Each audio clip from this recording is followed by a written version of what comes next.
Bom dia, boa tarde, Well, boa then, noite. good morning, good afternoon, or good evening, depending on where you are. We are Vamos at iniciar many agora different places. esse We are mais um IIP starting now Talks, another Talks, IIP né? Talks.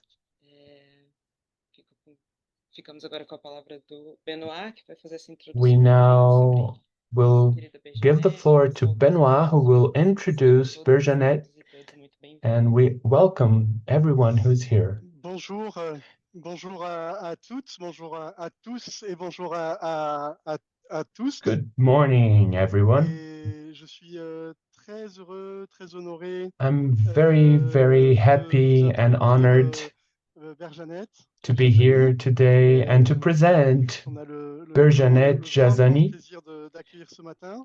We have this immense pleasure of Je vais welcoming te her présenter, hein. Je crois que today to the c'est toi la IIP mieux placée Talks. évidemment pour te présenter. Well, Berjanet, Et, I will let you present yourself. I think you would be the best one to do so. J'ai peut-être un petit souci And d'internet. Je suis just dans une région maybe où il pleut beaucoup. Et I have a bit of a connection problem. quand I il have pleut dans a la storm région où je around suis, me, comme and beaucoup whenever de it régions rains where I am, un peu reculées as in many du Brésil, au places, Brésil, la connexion peut where être un peu whenever we are far désolé. from big cities in Avant Brazil, we can donner la have some parole à instability. Berjanet, hein, je So voudrais juste I'm so sorry préciser for que that.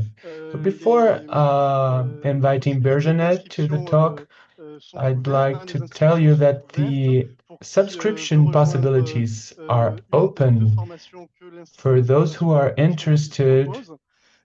in one Berjanet sera of the two l'une formations des that the professeurs IIP offers. d'une des formations You might want to et know deux that Berjanet will professeurs be a vont professor commencer cette année, in à partir de one of septembre. these On va formations. faire très They vite will hein, start in aujourd'hui, mais September, pour vous présenter ces formations, hein, mais disons qu'il y a and I'll une des try to be very formations brief today, but basically, in a few words, qui est one of the ouverte à formations quiconque est intéressé, is qui open a un for intérêt avec anyone who is c'est une formation interested d'un an. Une autre in formation, une formation psychoanalysis également or d'un an, that would like to qui est engage ouverte in a à one-year personne qui voudrait formation. And there's finaliser also another ces formation formations for those who have a proposées clinical à qui work parlent français, for anglais, a longer portugais. time.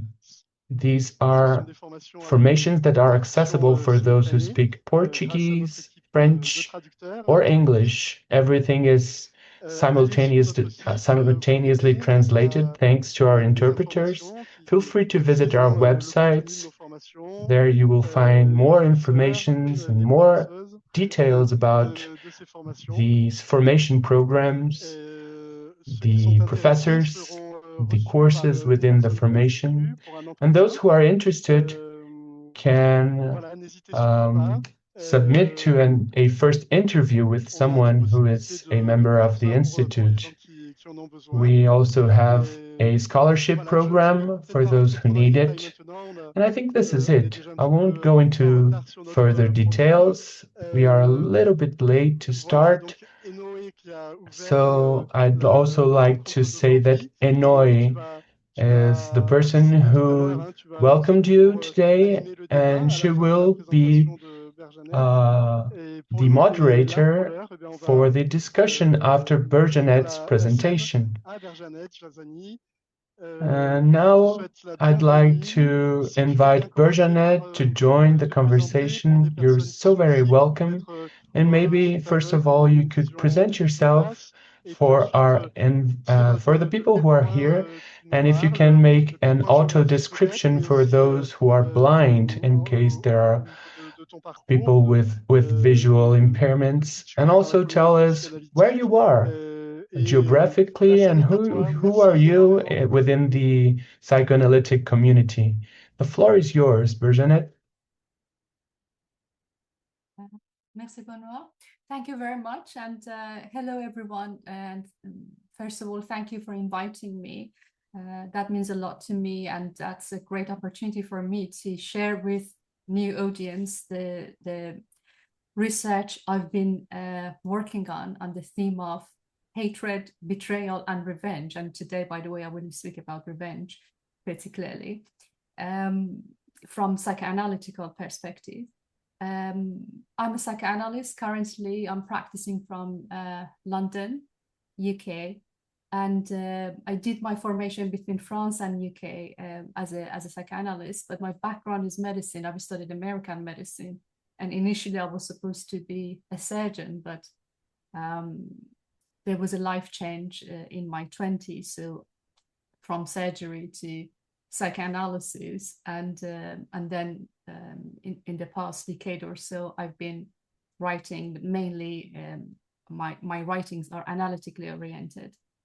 But of course, I'm interested in a dialectical relationship between psychoanalysis and other schools of thoughts, like sociology, philosophy, art, and literature. And probably most of you who have been working analytically, or you are in your formation as a psychoanalyst, you know that it's inevitable not to have this continuous dialogue between whatever we refer to as psychoanalysis and other schools of thought and research. After all, psychoanalysis is a product of culture. So that's it really. I think I'm happy to start the talk if you're ready.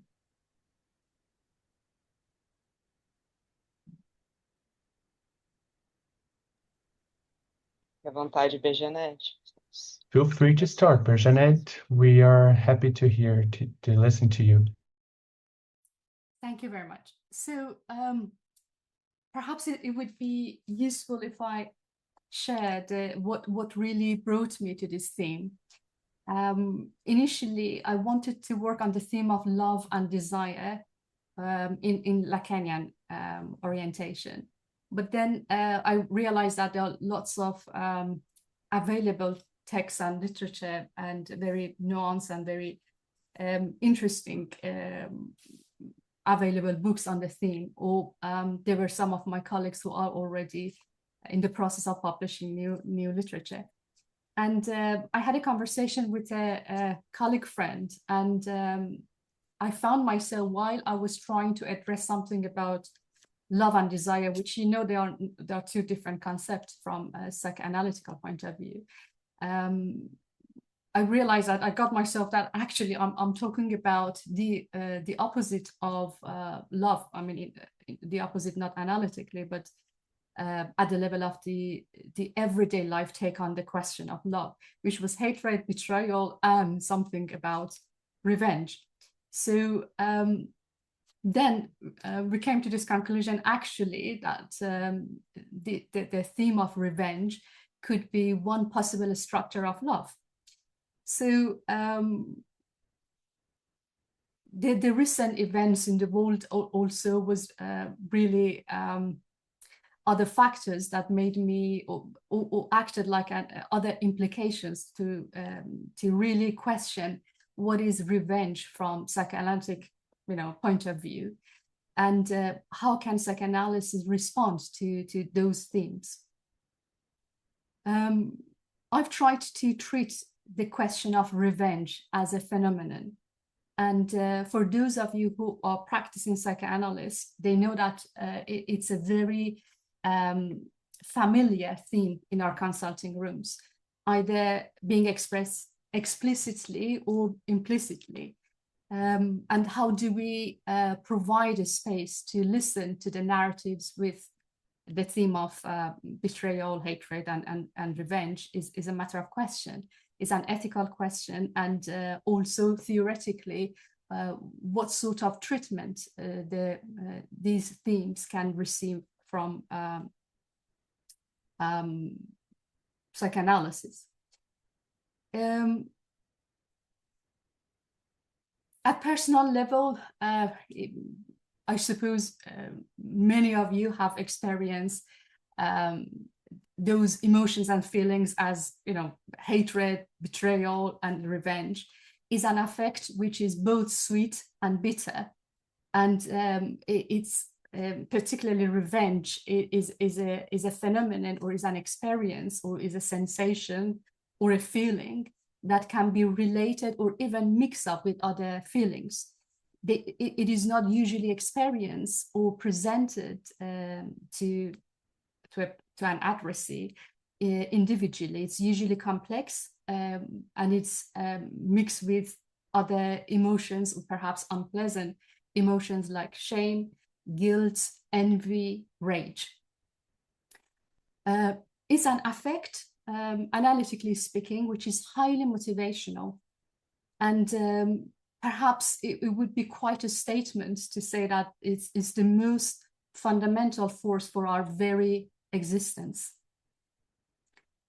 If I want to put my cards on the table right from the beginning and share with you what sort of line of argument I'm going to address today, it would be the question of revenge, how it is related to the question of mortality. So perhaps whatever we do in life, or whatever we label as a life force, or whatever shapes our lives, it's a revenge against being born as a mortal being. So revenge, being the most fundamental force for our very existence, is what we, what we do against being a mortal being.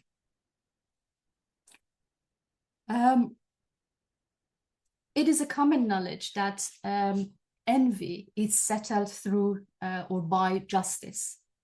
If you take the example at the level of family structure between siblings, usually, the envy, rivalry, they are experienced, and it's a very common theme between the relationship between siblings. And usually there is this reference to the idea of fairness, unfairness, serving justice by a parent or a caregiver, which can really settle to a great extent this sense of envy. But that's not quite the same with revenge. Again,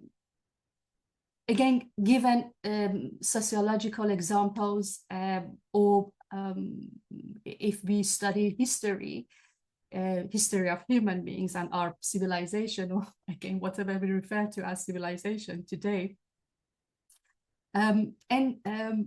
revenge, unlike envy, has never been fully settled by justice.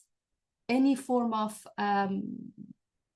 structure of law or being at service of serving the justice cannot really or quite completely settle this sense of revenge in human society. If you take the example of Nuremberg courts after the Second World War, when the Nazi leaders were brought to justice, it is interesting if you look at all the details and nuanced accounts of all those courts to bring those people who were responsible for Holocaust and many more human crimes, bring them into justice. The reason why they chose Nuremberg was because it was the city that most of the Nazi rallies and the propagandist, forces were promoting Nazi as an ideology and how powerful they are. So Nuremberg was a city to be recognized as a powerful location for Nazi rallies. And one of the reasons why those the justice needed to be served as much as possible in Nuremberg was because they wanted to bring them back to where they started. So this theme of not forgetting and remembering is very much intertwined with the idea of seeking revenge. And actually, one of the theses I have pursued in my current book research was that the very act of remembering and not forgetting and repetition as one component of the concept of the drive in psychoanalysis is somehow is an act of revenge, or it's part of the process of seeking revenge. Although we know that many high Nazi leaders, including Hermann Göring, they took their own lives, so they didn't put themselves into hands or service of justice as such. So they were beyond the sentence or capital punishment they were supposed to receive. But all the museums or memorials or all the other monuments that they are erected around the world to remember the crime of Nazi, it's perhaps the effect of such interventions were not any less than the Nuremberg courts.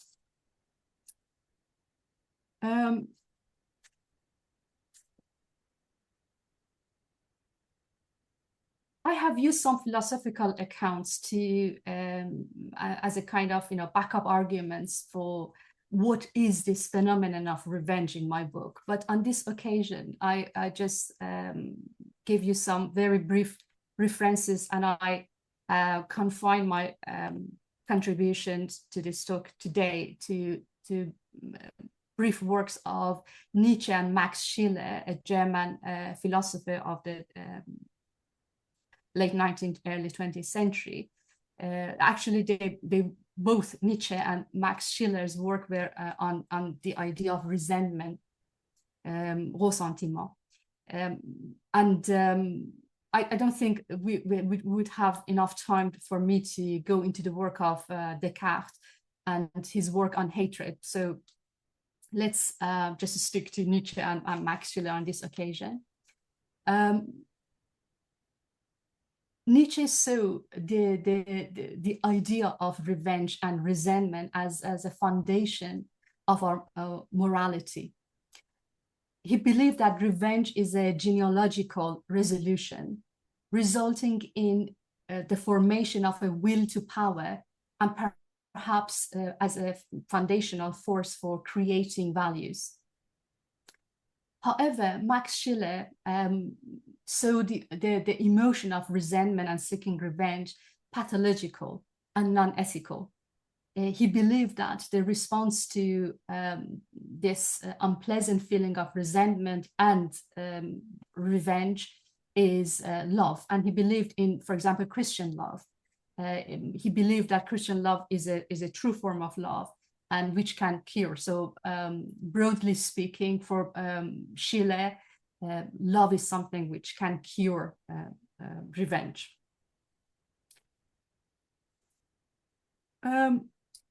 In my work, I have also looked into the work of literature, both Greek literature, ancient Greek literature, and ancient Persian literature.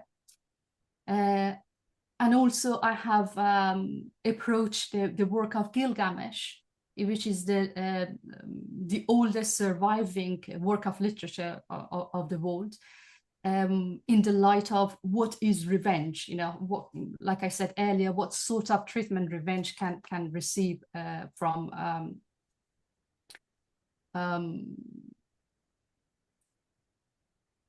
speaking being. So if you look at the ancient Greek literature, starting with Homer, Iliad, and Odyssey, I would like to bring an anecdote from Iliad here, which is probably you've seen, if you haven't read Iliad, you've seen Troy, the movie, the Hollywood movie, which was made, I think, in early 2000. There is this scene. For many, many years, it was such a compelling scene, and even now, when I remember that scene in Iliad, I feel emotional. And that scene is when Achilles, when King Priam comes to Achilles, who has killed his son Hector. So Achilles has killed Hector, and who was, as you know, King Priam's eldest son, very beloved son. And initially, Achilles refused to return Hector's body to his father, because Hector, few days earlier, had killed Achilles' love of life or life companion, Patroclus. Because Patroclus was wearing Achilles' armor, because Achilles was reluctant to go to the war, and Patroclus, without apparently his knowledge, but this is, you know, there are different readings of this work of literature. Some believe that some readings indicate that Achilles was unaware of it. Some believe that actually he knew that Patroclus is going to the war, and he asked Achilles to give him his armor, because Patroclus was not a very you know, he was not you know, as good as Achilles was at war. So Hector indeed thinks that he is killing Achilles, but it was the unfortunate you know, death of Patroclus, which brought you know, this, you know, irreversible form of revenge against the city, Troy. So in that particular anecdote, when King Priam kisses the hands of Achilles, who had slain his beloved son, and begs him, this old king, to return the body of Achilles, Achilles returns the body of Hector. Many interpreters have read it as you know, it was Hector pitied on King Priam, and many wonder what really happened basically there. In fact, Achilles, if you notice, he had recognized the same sort of pain he had gone through by losing his beloved Patroclus, and he recognized the same pain in King Priam. So it was a mutual recognition of pain. And that's the second theme that I'm working on in my book, which is mutual recognition of pain is as far as it can go to settle sense of revenge in people. What sort of sociopolitical, you know, consequences such an approach can have is not really our concern. If you look at the Odyssey, again, you have this theme of returning home, reclaiming the position, and act of vengeance. But in Odyssey is not necessarily killing, but restoring sacred order, because this, you know, unlike the work of, you know, Iliad, Odysseus' approach to revenge is seeking justice instead of recognition of mutual pain and you know, allowing for that moment arise between two parties to come to that mutual recognition. You know that Penelope's revenge also is very interesting in the Odysseus work. She remains loyal despite the, you know, the seeking any other sort of revenge against suitors, and she raises her son Telemachus, who actually helps his father to, you know, to stand against the suitors and seek revenge. So Penelope's revenge can be read as a form of symptom, but I'll get back to it when we change our direction from work of literature to more analytical concept. Another example is from Oresteia. You know, again, you can see this transgenerational trauma, or if you like, inherited curse in this work of literature. And another theme in Oresteia is this character, Orestes, the protagonist, and his dilemma for killing his mother, Clytemnestra. We have this ethical dilemma here. You know that his mother has killed his father, Agamemnon, because Agamemnon had sacrificed his daughter, Iphigenia, to to settle something which was the rage of the gods and come back home. But his wife couldn't forgive him, so she kills Agamemnon, and now it was the son Orestes who was supposed to seek the father's revenge. What I'm intending to draw your attention to here in this anecdote is Orestes' hesitation. Although eventually he kills his mother, and unfortunately he is condemned by the fairies, and he goes mad, and that although he served the justice by killing the mother, but at the end of the day he had killed his mother, which was a sin. And as another part of this story is Electra. Electra is the daughter of Clytemnestra and Agamemnon, so sister to Orestes. She's all about revenge. So she is, or her being is equated with revenge. Unlike her brother, there is no hesitation, there is no ethical dilemma. Or if you take the example of Medea, Medea has been is a work of literature which is commented a lot in psychoanalysis because of the theme of killing a child, like filicide or filicidal desire. She kills all her children as an act of revenge against her husband, Jason, who had humiliated her and dishonored her and betrayed her. So that was the as extreme as an act of revenge could go.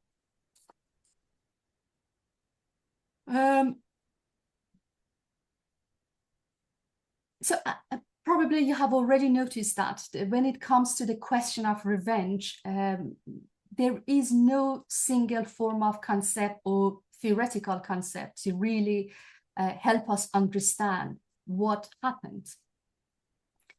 I'm going to give you another, sets of ancient literature, probably from the East world now. In Gilgamesh, if you read this great work of literature, the adventures, epic form of literature, you have this character, King Gilgamesh, who is a very nice king, and he falls in love with Enkidu, his best friend, but they were initially enemies, and then there are lots of events leading to them falling in love. And we know that another character, Ishtar, the goddess Ishtar, was in love with King Gilgamesh, and she couldn't really bear that the king and Enkidu are becoming such bestie, and they embark upon lots of a series of adventure. So again, as you probably know from this story, there is this bull of heaven sent to Enkidu. Enkidu kills this bull, and he is now condemned to death, and he dies. Many people who have commented in the light on this work of literature, in the light of revenge, they have been very much focused on the obvious, Ishtar's revenge against both the king Gilgamesh and Enkidu. But what has remained unseen, and perhaps it was up to psychoanalysts, because at the end of the day, a psychoanalyst's job is to see, to hear, to smell something which goes unnoticed for the analyst. On this occasion, revenge, it is actually the king's revenge against death, because when he suffers from loss of Enkidu, his best friend, his love, and he comes face to face with the question of mortality. And what he does is embark upon a very long and adventurous again journey to find a remedy against mortality, or in a sense, he looks for immortality. Analytically speaking, we could read that his symptom again becomes finding immortality, or in the form of revenge against death. There are lots of other, examples from the work of literature, the ancient Persian one, which I mentioned earlier, like in Ayadgari Zariran, which is one of the oldest, I think. Perhaps it dates back to more than 3,000 years ago in Parthian times, and it was translated to Pahlavi language or Sasanian language, which was spoken up until around 1,200 years ago. And actually, for my research, not on this book, for another book, I started over the COVID time. I started to learn this ancient language, and it gave me lots of opportunities to delve into and to understand, and also to learn from the work of literature, which was alien up until then to me.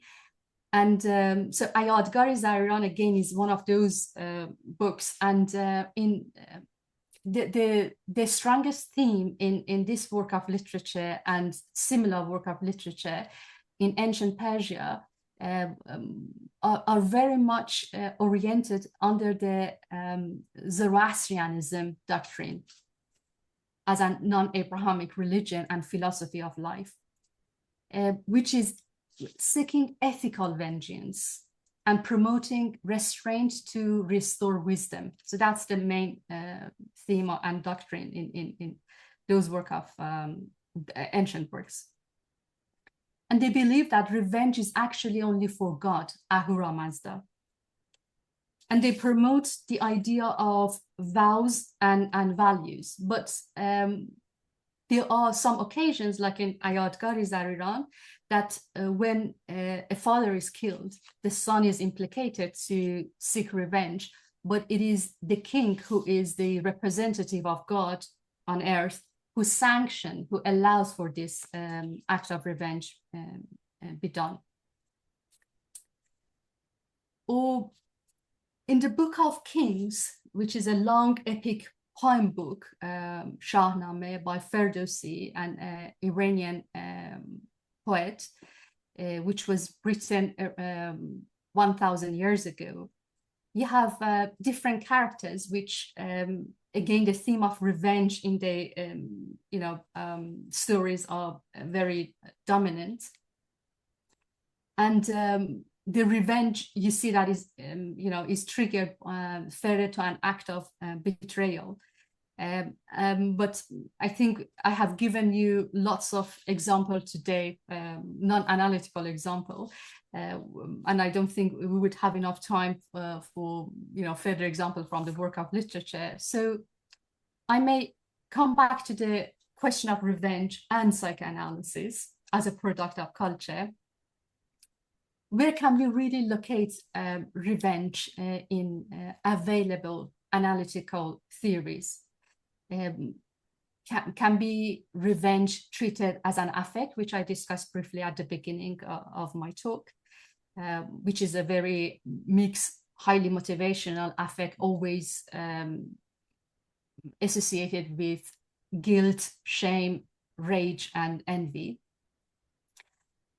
Is it an effect on phallic and other or autre jouissance? Is it a scenario of a symptom, which is fantasy, unconscious fantasy? Or is it a symptom, which I gave you a couple of examples earlier? Or does it appear in the form of a desire? Which I will come back to the question of desire in a minute. or it is a fundamental force of being, which we can discuss in the light of Lacan's deprivation, alienation, and separation.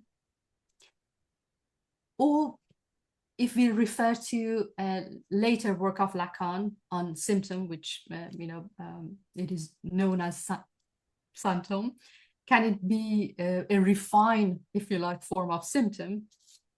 Or can it be symptom? Or if it is an act, what sort of act it is? If it is an act and it can tell us something about the subject's desire or the position of the desiring subject, what sort of role the question of ethics in psychoanalysis can play in relation to what we observe in our clinic as revenge.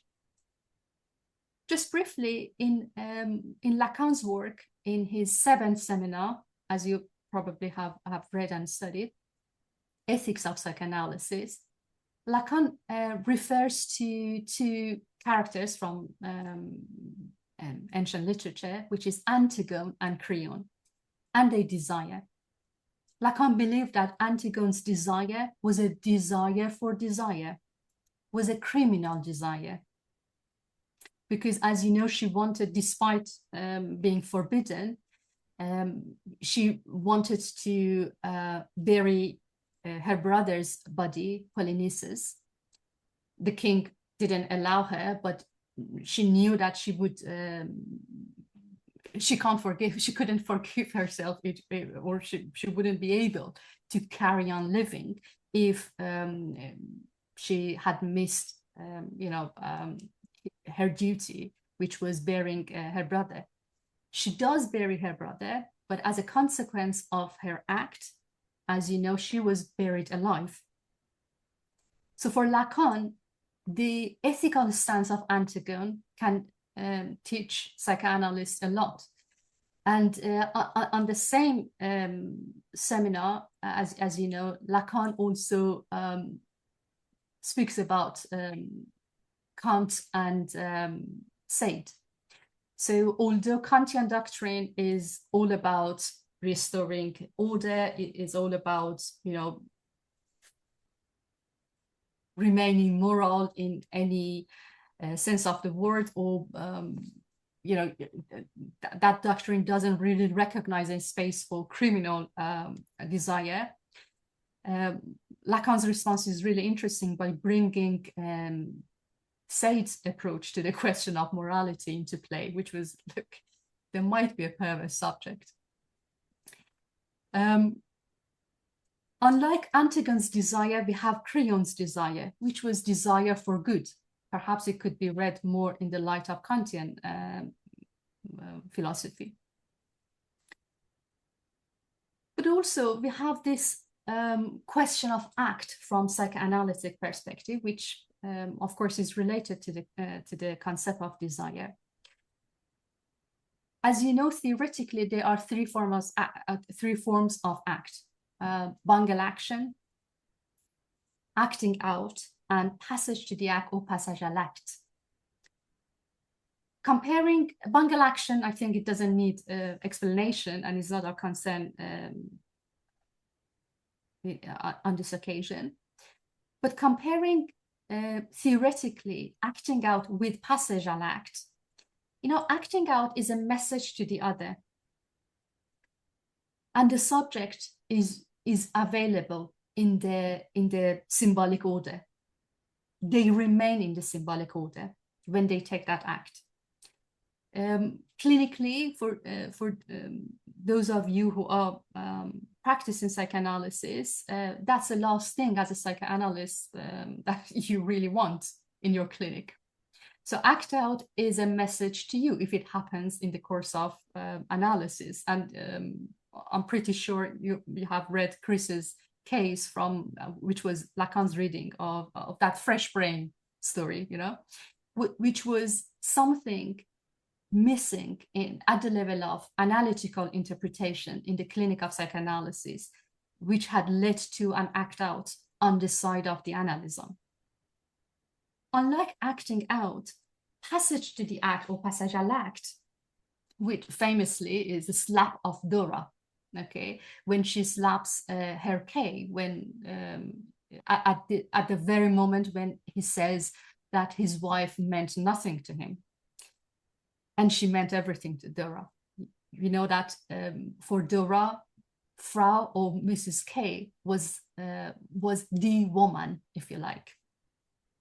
So that's an act which is not necessarily a message to the other, which is not a message to the other, but actually it's the moment when the subject leaves the scene of the symbolic, as Lacan reminds us. Many cases of suicides, it's considered as act out. They are not staged for the other. They are not addressed in the form of a message or inverted form of message to the other. It concerns the subject. So for us as clinicians, it is very important to recognize that a narrative with regards to revenge, betrayal, hatred, whether it is an act out or it is a passage à l'acte, and how can psychoanalysis really listen and approach this ethically, this form of act. Just to clarify, I'm just aware of the time. Can you tell me how much time do I have? I have a couple of more examples from work of cinema, actually, to clarify passage à l'acte and how it can be related to revenge. How much time do I have?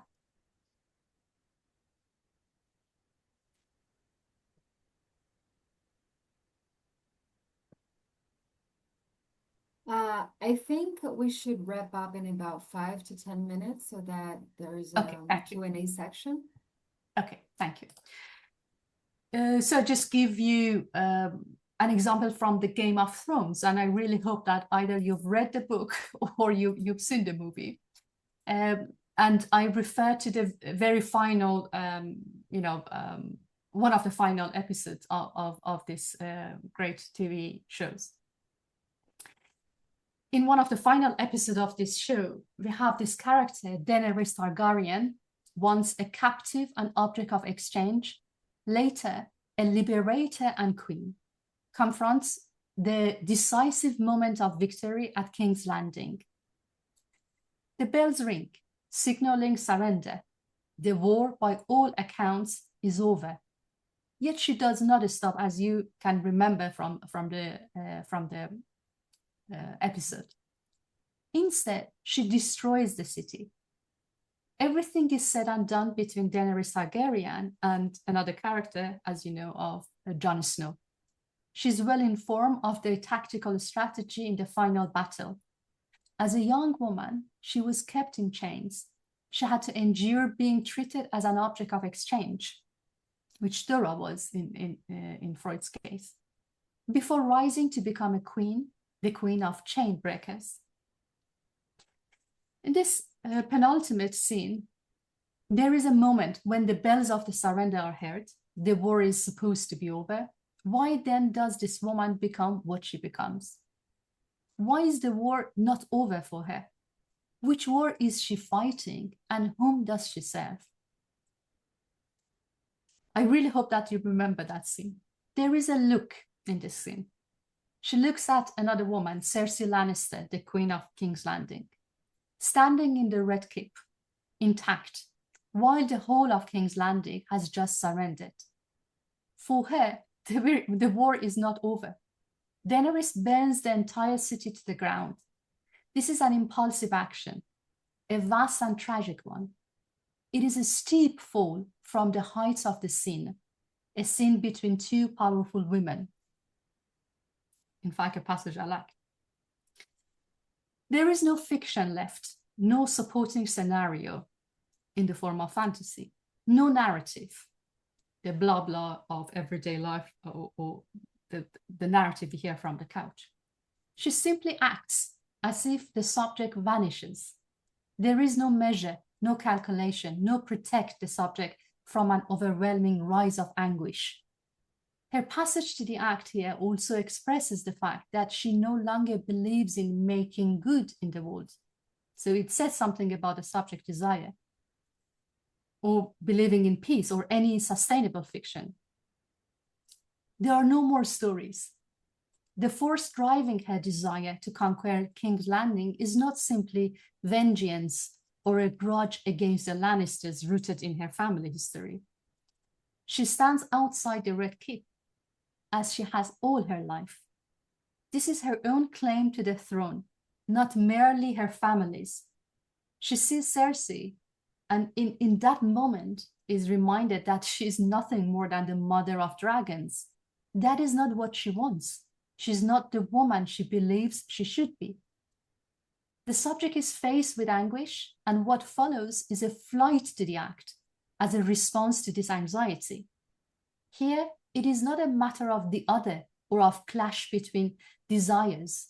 Rather, it is a question. What is a woman? A radical question, and thus a radical act. You know Trion, the imp. Trion and the rest of her advisors are led to believe that they share a common desire to build a better world, which is an illusion. Almost all revolutions in human history have demonstrated the irony of such a belief. Trion and Jon Snow are as naive as Freud in relation to Dora and her cave. Therefore, this is not an acting out, as Daenerys is shown to be sufficiently independent, not taking Tyrion's interpretation seriously. She has almost always acted according to her own desire. Trion and the others, however, remain deaf to this. If she had demonstrated a strong transference to Trion or acted directly against him, one might interpret it with an analytic theory as a form of acting out, but this is not the case. The Queen of Ashes, rather than the Mother of Dragons, is not making a scene for the other. Her act of violence functions as a refuge against her non-existence, des êtres. Some have interpreted her action as a call for total revenge, never taking off measure. But there has been less question about what is her true revenge. What is she really addressing through her act of revenge, or passage à l'acte of revenge, which is related to the question of what is a woman. So at least that is my reading of this work of literature. Okay, and I think I'm going to pause there, and thank you for your patience. I suppose we still have plenty of time for discussion, right? Thank you very, very much, Berjanet. That was a glimpse of your work, I imagine, but that was, I think that left us much more curious about what's to come, to get to know your work better, your books, and to hear about what you have to say in our upcoming formations as well. Very, very happy to find out that you'll be a part of the formations with us. And now, everybody, I think it's time for questions and answers. So let's leave the room open for whoever wants to chime in, comment on anything or any particular scene of the books she mentioned, of the psychoanalytic approach. So let's begin with Monica, please. Go ahead. Boa tarde. Good afternoon, good evening. Thank you so much, Berjanet. I'm a colleague. I'm also a professor at the IIP. I'm speaking from Belo Horizonte in Brazil. I think this formation offered by the IIP has a characteristic, and your speech today reinforces this characteristic, which is diversity. We are really, really diverse around here. We think about many aspects of our world. And I feel extremely thankful to be able to join this conversation here and now with you and with all of you. And well, so guys, get to know this formation. It's quite nice. And for those who have already been there, I can see some faces around here. Stay close, because this is quite something of a space. So I'd like to ask you, and actually it's not a question, but a comment so that we can further talk about this if you think it's pertinent. The examples that you provided of vengeance and revenge and hatred, I was thinking that this is a subject that is so difficult to listen to in the office.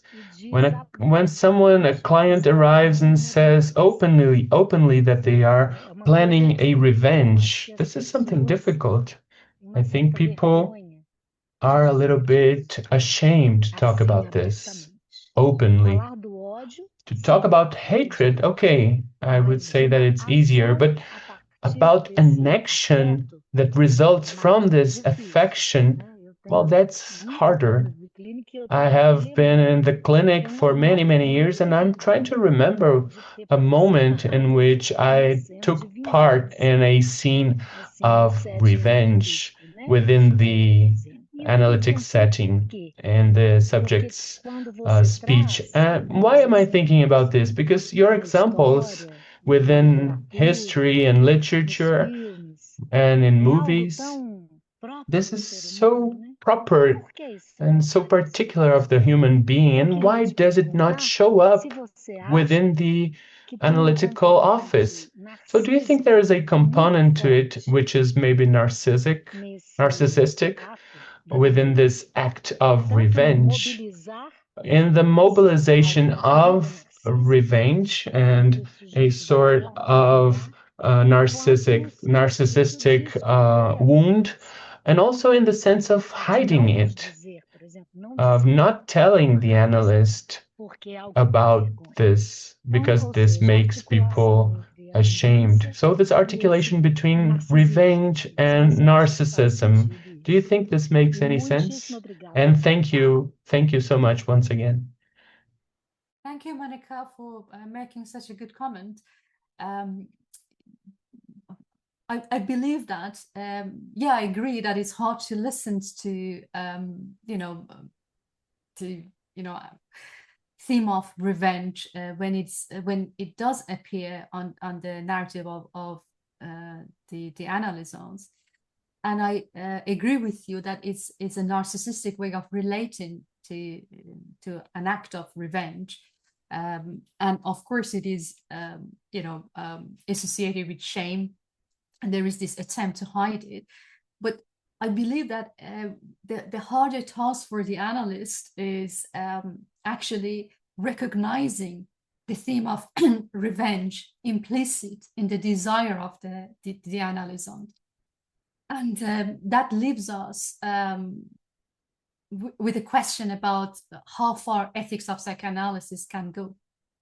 Of course, tailored, based on the dynamic of the transference, what is happening as le travail, or the work of analysis with a particular subject.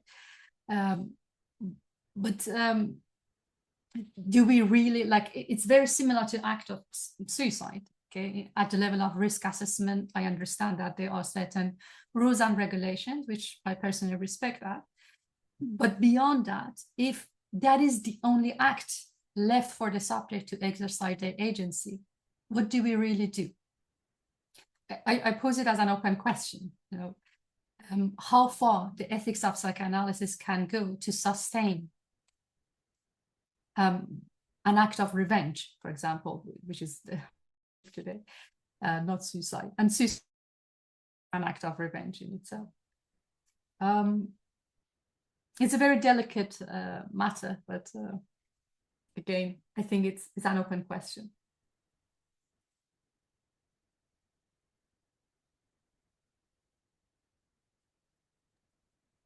Monica, would you like to add anything to it or a comment on Berjanet's response? Eu te agradeço. Eu te agradeço. I thank you so much. I think this is it. If it's not explicit, then it's in between lines, and maybe we should try to listen to it. And your question is very ethical.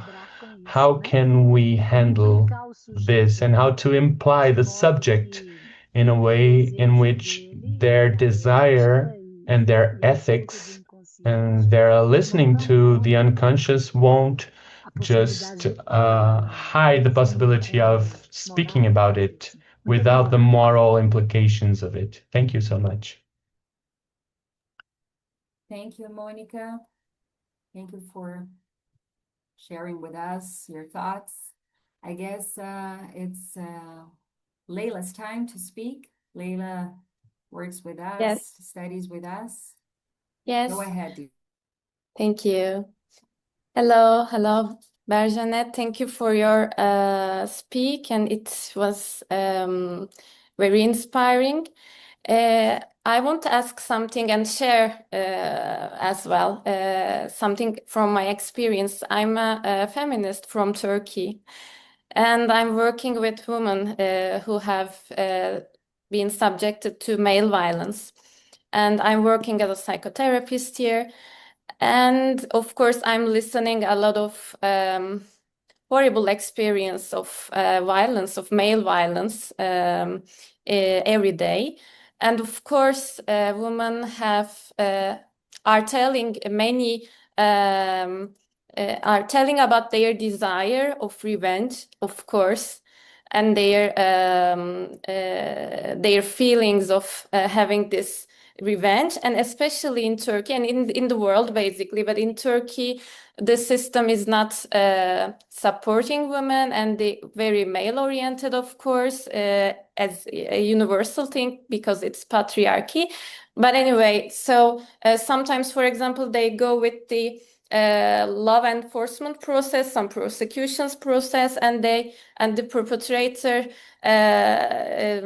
don't come any results with the sanctions or whatever, and it is very unfair, and this leads many fantasies of revenge as well towards the perpetrators. And of course, I want to open the space to share, but it comes with the shame, as you told, the fantasies of revenge towards the perpetrator. And I ask myself, how could she has not this kind of fantasies? Even I have a lot of fantasies towards his perpetrator. So as a woman in the society, so I have some feelings of revenge as well. So I want to ask you, how can we listen? Maybe in practice, I don't know, these fantasies or these the desires of the revenge when we are listening women, for example, who have this kind of violence experiences, and how can we contain, I don't know, this feeling of rage or the fantasies of revenge? Yes, this is my question. Thank you. Leila, for sharing their personal experience, cultural experience also. I think I refer to the idea of revenge being at service of symptom formation. Like, I don't think I went into that example from the Book of Kings, the ancient Persian literature. There is this mother who had lost the love of her life, her husband, and the way in which she sought her revenge is interesting, which was raising her son, who became the next king in that epic story. And he actually took the revenge, the family, it was like a moral duty on him. He rose up to the to power, and he becomes the better king, which is the story of our symptom. from previous generation, we tend to become a better person, or we modify the foundation of symptom comes from the previous generation usually, and we just make some tweaks, or we modify it. We make a different version, better version, for example, of the previous generations. But in this story, like Penelope in Odyssey, was raising a child who sought. So I'm not suggesting that women who are the victim of violence, then they have to have children and then become a mother. And then I was just trying to highlight the fact that maybe in the work of analysis, there would be enough space for fabrication of new symptoms without, of course, by starting with acknowledging the rage and the pain of the victim, who becomes an analysant, not just a patient, not just a victim patient, but rather somebody who has agency and authority to act upon, her desire, their desire, and perhaps a new form of symptom. Yeah, so that could be one possible way. And psychoanalysis is a placeholder. It's supposed to be a safe space and providing enough time to address what is most shameful for the subject, most difficult, most painful, and then after expressing it, after addressing it, to become able to hear the message, the underlying message, the hidden message, and then probably fabricating new symptom or symptom, or instead of getting caught up in the repetition or endless cycle of bloodshedding or violence, acting out against the analyst or passage à l'acte in their everyday life, to find an exit door. Thank you very much, Berjanet. Leila, do you have any further comments about? Thank you very much. Thank you, Berjanet. My pleasure. Thank you, Leila. I guess the next one in line is Killian. Yes, thank you. Thank you, Berjanet, for this talk. It's really makes me think a lot now. And yeah, what I've been thinking about at the moment is also this, that it's so interesting that like culture, history, it's full of it. And it's such a strong force also driving stories forward. And we also like to watch it. So the observing perspective seems to be very appealing, following the fate of a person that follows their path of revenge in a way. In another way, there's a part maybe of us who also feels that it's wrong in some way. And for me, that seems quite interesting, that it's somehow paradoxical in a way that it can feel right in a way that's maybe driven by an injustice that has happened. And so maybe even like speaking more Lacanian, like the real breaking through in a way, destroying a bit or creating violating this symbolic order in a way, and that this act of revenge can be like an idea of restoring the symbolic order maybe, but of course it's coming from yourself and it's coming from this affect maybe, so that you may be selling yourself this idea to recreate an order which has been destroyed. And if maybe this ambivalence might be something that seems to fascinate us about revenge itself. Yeah. At the end of the day, is the most sweet and bitter sense ever. I had this conversation with a couple of colleagues the other day. One of them is a philosopher, and they were asking, so at the end of the day, what sort of treatment psychoanalysis does have for revenge? And we understand that you are doing your research on this theme, but what is your thesis? I have a thesis for this book, but the main thing is that I'm a psychoanalyst, and in psychoanalysis, the whole point is raising good questions, whatever good means, rather than figuring out something in the world, like a resolution. Raising good question can be treated as a solution, can be recognized as a solution, but there isn't such thing as a resolution. Particularly for revenge, nothing, no justice, nothing can really treat it. As far as, you know, we are alive as human being and as mortal being, you know, because our subjectivity is founded on the question of mortality. If we were immortal, you know, you never know. In future generation of, you know, robot, human, maybe, you know, AI would, you know, things would be very different. And of course, psychoanalysis would, as a product of culture, would be different, but we can have this discussion in 100 years' time, if not sooner from now. So as far as a remedy can go for revenge, in my current thesis is this mutual recognition of pain. And of course, it does have consequences if, you know, like I said earlier, sociopolitically. So in some countries, they believe in capital punishment. In some countries, you know, capital punishment is death. If you're responsible for the murder of someone else, or you have committed a crime, or I don't know, it varies from one country to another. We, as psychoanalysts, we don't offer those solutions. And the position of the analyst is bound with ethics of psychoanalysis, which is, I think we all can agree, is different from the question of morality or moral values as such. As a human being, as a psychoanalyst, of course, we have moral values. We might be very Kantian in our personal life, but we can't be Kantian from a position of the analyst.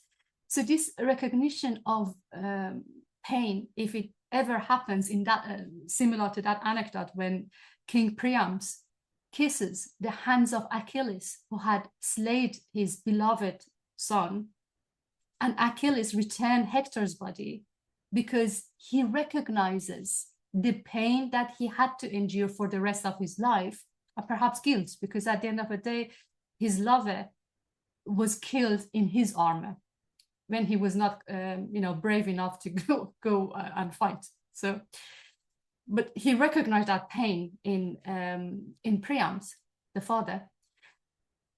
So was it really a forgiveness? You can term it as a form of forgiveness. So there isn't such thing as forgiving and forgetting. That's what I'm trying to say, as such. Fantastic, Berjanet. Would you like to comment on what you just said, Killian? No, thank you. It just gives me more more room to thoughts, think, exactly. Yeah. Thank you very much. Thank you very much. I guess the next one, and possibly the last or one of the last ones, is Grace. Please go ahead. Boa tarde, gente. Good afternoon, everyone. So good to be here. Foi levantado algumas palavras que foram me dando You've coisas, raised né? some words, and many things came to my mind. Implicit desire, moral, the position of the analyst, and in the end, the recognition of pain. And I'm thinking, sometimes I think when I'm listening or when I'm speaking, I think about the hatred speech. So I'd like to go towards hate. Maybe it's not so much about revenge, but is the discourse hate speech a hate speech or a speech that causes hate? So I'm thinking a lot about this when I'm thinking and speaking. Am I providing a speech of hatred? Am I talking about my hatred, or am I talking about a discourse which I hate? I'm thinking about this, and sometimes it's about this pain that becomes sadness and apathy, and it doesn't become then hatred, it just becomes a discourse. Thank you so much. I tried to be brief. Yeah, thank you for your comment.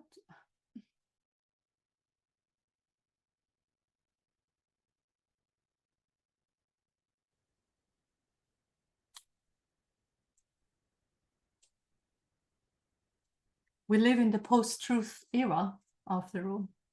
So.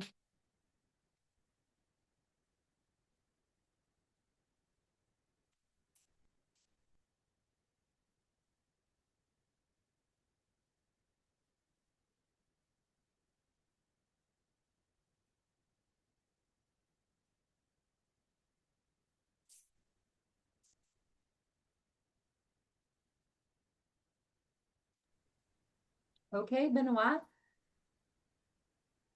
please.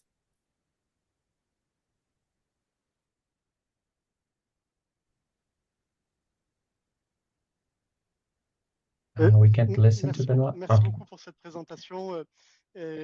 Thank you so much for your presentation. A colleague was writing something in private, and she said maybe she could listen to Berjanet for hours. And I agree with her. It feels like listening to Berjanet for many, many hours, talking about such precious questions. If you agree, Berjanet, I'd like to ask you to go back to this distinction that seems so important to me and so precious to the clinic, which is the distinction between the passage to the act, passage à l'acte, and the acting out.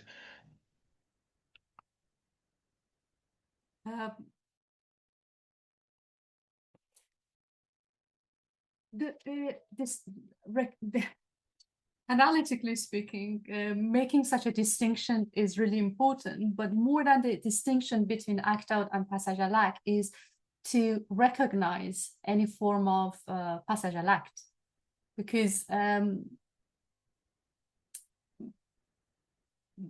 when an analyson bring something in the form of complaint about something in life into analysis, if there is this implicit theme or message of a violent act is there and it's dismissed, and that we know that again is a common knowledge. We know that someone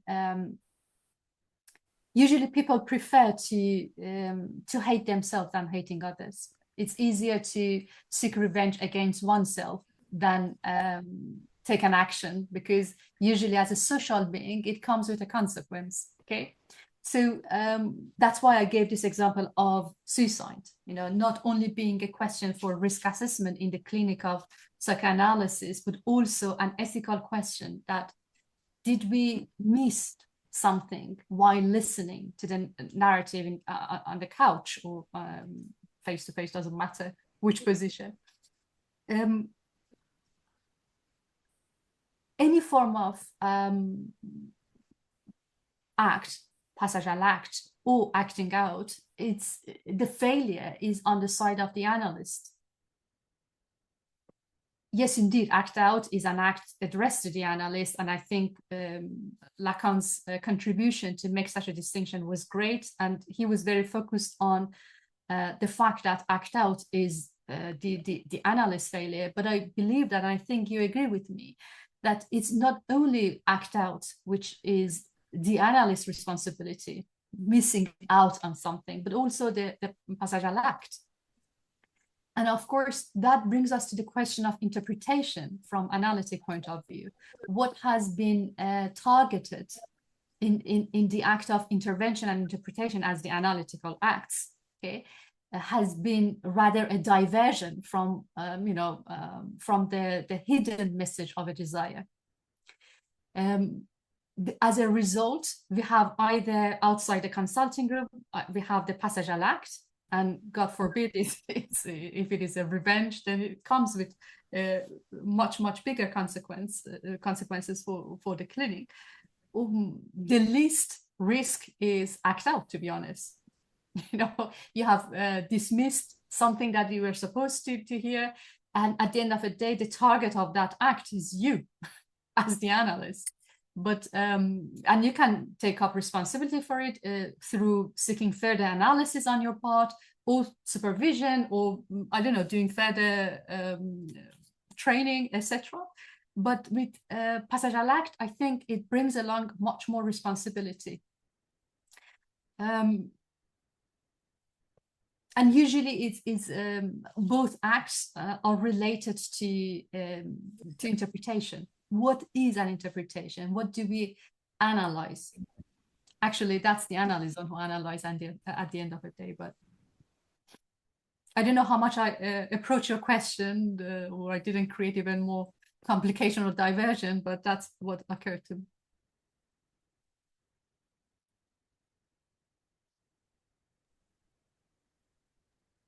Thank you, Berjanet. Merci beaucoup, merci beaucoup. Les sujets que tu abordes, en effet, je suis d'accord avec Thank you so much. The issues that you are approaching, well, I agree with Killian. It's so appealing. Thank you so much.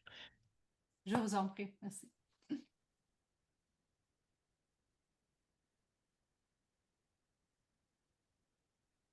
And let's not forget that what brought me to revenge was love.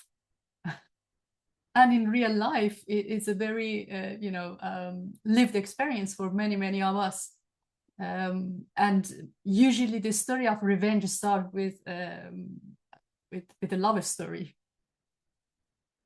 In the beginning was love, and then betrayal, and then hatred. Although we all can agree that love and hate are two sides of the same coin, and they are treated equally in psychoanalysis.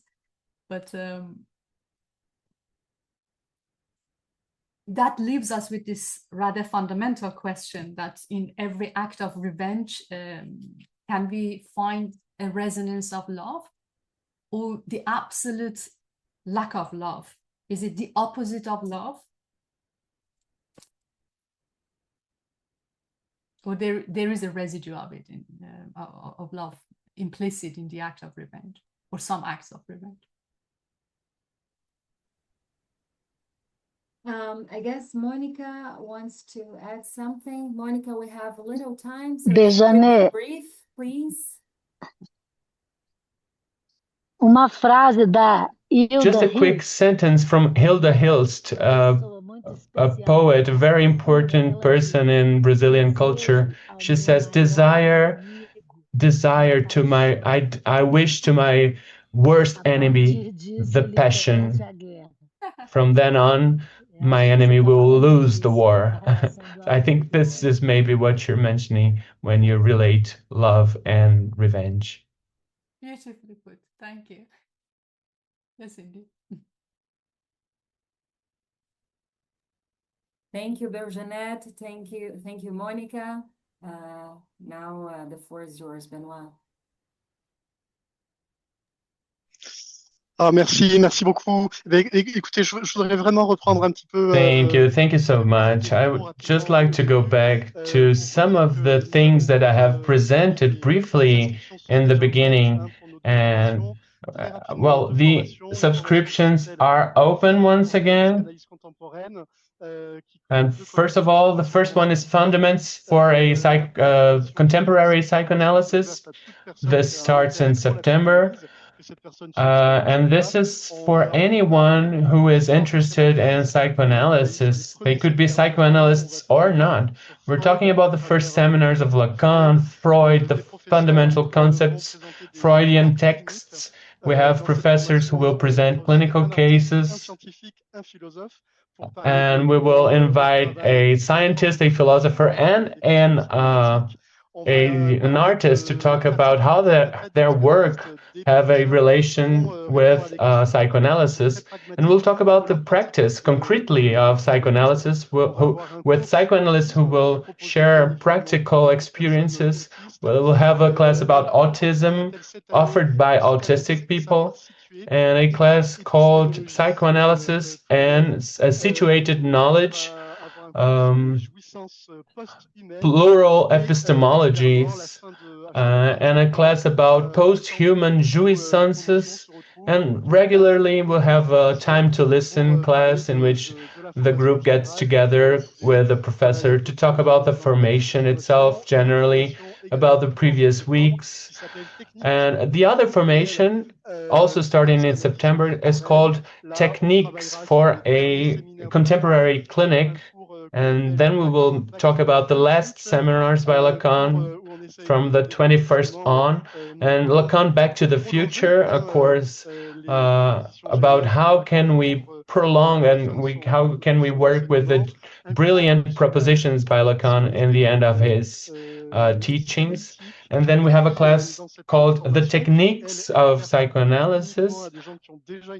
And in this formation, which is open for those with a longer clinical experiences, we will talk about research in the field of psychoanalysis and supervision. Là aussi, dans cette formation, il y aura à partir de septembre un temps d'écoute. In this formation, from September on, there will also be a time to listen moment to talk about what has happened during the formation. So feel free to reach out to us, send us an email, or you can reach out to you can access the link we're sending in the chat.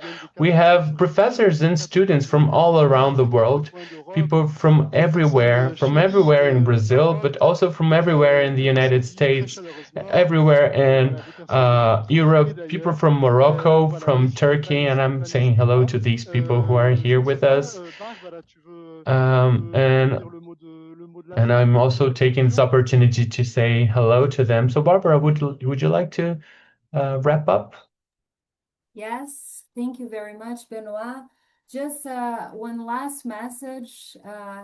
May 16th, and about a month from now, we're going to have another IIP Talks. And this one is going to be hosted by Jed Wilson, who is also a teacher at the IIP. I'm sending the links in the chat. And this one is going to be about structure and syncopation. Thelonious Monk as a psychoanalyst. So Jed Wilson is a musician as well as a psychoanalyst. So he plans to take us on a trip through Thelonious Monk to understand a little bit of the psychoanalytic structure. So we're very much looking forward to this. I hope I'll see you soon. And if you have any questions about the formations or about anything else, you can reach us in Instagram, WhatsApp, okay? Thank you very much, the translators, Gabo and Anthony. And thank you so much, Berjanet. I think you've opened lots of doors to all of us. We're all filled with lots of food for thought. So this is how we'll enjoy our weekends. So thank you very much for everybody who is here, and see you soon.